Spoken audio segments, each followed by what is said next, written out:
Hello everyone, welcome back to my new video. আজকের ভিডিওতে খুবই সহজ এবং সিম্পল একটা ইফতার রেসিপি শেয়ার করব।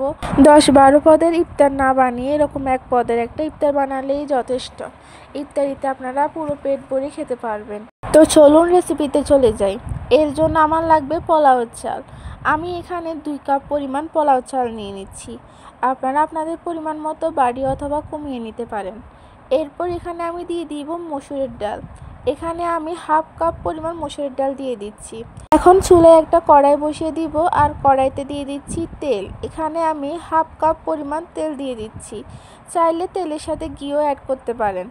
এখন আমি দিয়ে দিচ্ছি তেজপাতা। আমি এখানে 2টা তেজপাতাকে ফালি করে দিয়ে দিচ্ছি। এরপর এখানে দিয়ে দিব দারচিনি। আমি 3 টুকরা দারচিনি দিয়ে দিচ্ছি। এখন দিয়ে দিতে হবে এলাচ। আমি 2টা এলাচকে মাঝখান থেকে এরকম ফালি করে দিয়ে দিচ্ছি, যাতে করে ফ্লেভারটা বের হয়ে আসে। এখন এখানে দিয়ে দিব গোলমরিচের গুঁড়া, একটা জিরা, আর এখানে দিয়ে দিচ্ছি আমি হাফ কাপ পরিমাণ পেঁয়াজ কুচি। এরপর পেঁয়াজগুলোকে ভালোভাবে তেলের সাথে মিশিয়ে নিতে হবে। একটু মিশিয়ে নিব যাতে করে পেঁয়াজটা নরম হয়ে আসে। মিশিয়ে নেওয়া হয়ে গেলে এখানে আমি দিয়ে দিচ্ছি 1 চামচ পরিমাণ পেঁয়াজ বাটা। এরপর দিয়ে দিব আদা বাটা 1 চামচ পরিমাণ, রসুন বাটা 1 চামচ পরিমাণ। এরপর এগুলাকে ভালোভাবে পেঁয়াজের সাথে মিশিয়ে নিব, যাতে করে আদা রসুনের যে কাঁচা গন্ধটা আছে এটা যেন দূর হয়ে যায়। ভালোভাবে মিশিয়ে নেওয়া হয়ে গেলে এখন আমি এখানে কিছু সবজি ইউজ করব। এখানে আমি দিয়ে দিচ্ছি গাজর। আমি একটা গাজরকে এরকম কিউব করে কেটে দিয়ে দিচ্ছি।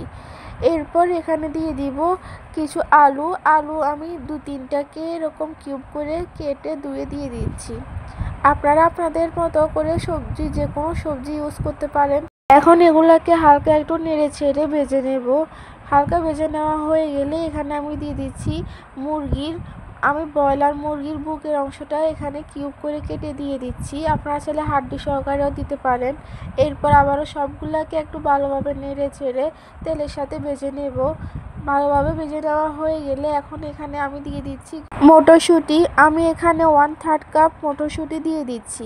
এগুলো দেওয়ার পরে আবারও ভালোভাবে নেড়ে ছেড়ে মিশিয়ে নেওয়া হয়ে গেলে এখন আমি দিয়ে দিব এখানে স্বাদ মতো লবণ। আমি এখানে 1 চামচ পরিমাণ লবণ দিয়ে দিচ্ছি।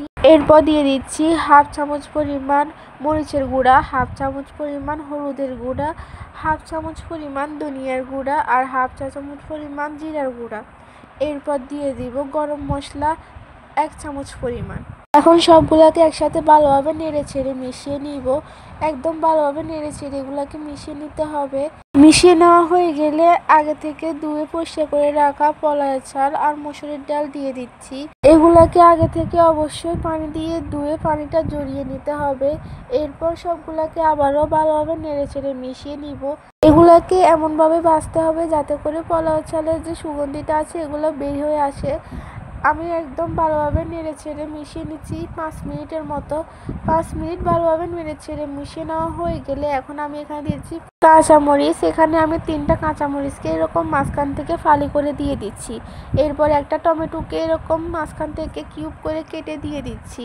এরপর আবারও সবগুলোকে ভালোভাবে মিশিয়ে নেওয়া হয়ে গেলে আমি এখানে দিয়ে দিব পানি। আমি যে পরিমাণ পোলাও চাল আর মসুরের ডাল নিয়েছি এবং যে পরিমাণ সবজি নিয়েছি তার দ্বিগুণ পানি দিয়ে দিচ্ছি। যেমন এখানে আমি 2 কাপ পরিমাণ পোলাও চাল নিয়েছি, সেই জন্য আমি এখানে 4 কাপ পরিমাণ পানি দিয়ে দিচ্ছি। এরকম করে আপনারা পানিটা অ্যাড করবেন। যে পরিমাণ চাল, সবজি এবং ডাল নেবেন সে অনুযায়ী পানিটা দিয়ে দিবেন। পানি দেওয়ার পর ভালোভাবে সবগুলোকে একসাথে পানির সাথে মিশিয়ে নিয়ে ঢাকনা দিয়ে ঢেকে রেখে দেব 15 মিনিটের জন্য। ঠিক 15 মিনিটের মধ্যে কিন্তু আমাদের চালগুলো একদম সিদ্ধ হয়ে যাবে। আর এই 15 মিনিটের মধ্যে আমি কিন্তু ঢাকনাটা একবারও খুলি নাই। ঠিক 15 মিনিট পর কিন্তু আমি ঢাকনাটা খুলতেছি আর এখানে কিন্তু 80% সিদ্ধ হয়ে গেছে আর 20% আমাদেরকে দমে রাখতে হবে। আর দমে রাখার পর আমাদের কিন্তু তৈরি হয়ে যাবে মজাদার ইফতারি আইটেম। ইফতারিতে আপনারা এতগুলো আইটেম তৈরি না করে এরকম একটা আইটেম তৈরি করলেই কিন্তু পেট ভরে খেতে পারবেন। আর তৈরি করার প্রসেসটাও কিন্তু অনেক সহজ। তো আশা করি আমার আজকের এই রেসিপিটা আপনাদের সবার ভালো লেগেছে। আর ভালো লাগলে অবশ্যই আমার চ্যানেলটিকে সাবস্ক্রাইব করে পাশে থাকা বেল বাটনটি ক্লিক করে নেবেন। তো আজকের মতো এই পর্যন্ত। সবাই ভালো থাকবেন, সুস্থ থাকবেন। আল্লাহ হাফেজ।